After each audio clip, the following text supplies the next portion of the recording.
Restoran di Jalan Belasti, Desa Kutuh, Kutai Selatan dilalap si jago merah Sabtu 15 Juni 2024. Akibat kejadian itu, satu karyawan, Ari, mengalami luka bakar. Kapolsek Kutai Selatan Kompol Igusti Ngurah Yudhistira menjelaskan kejadiannya pukul 17.10 WITA. Dari keterangan karyawan bagian cleaning service, Yohanes Satria Dharma 31 tahun pukul 16.30 WITA sedang bekerja tiba-tiba melihat percikan api yang berasal dari lampu hias resto. Api merembet ke aliran lampu lainnya.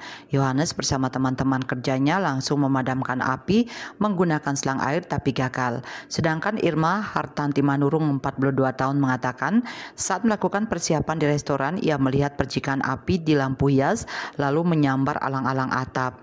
Irma berusaha memadamkan api menggunakan selang air, tapi api makin besar. Ia langsung mematikan KWH listrik supaya tidak konsleting dan mencabut selang tabung gas LPG. Semua tabung gas dikeluarkan dari area restoran. 5 mobil pemadam dikerahkan ke TKP. Pukul 18.30 WITA, api berhasil dipadamkan. Kertanegara Bali Pos melaporkan.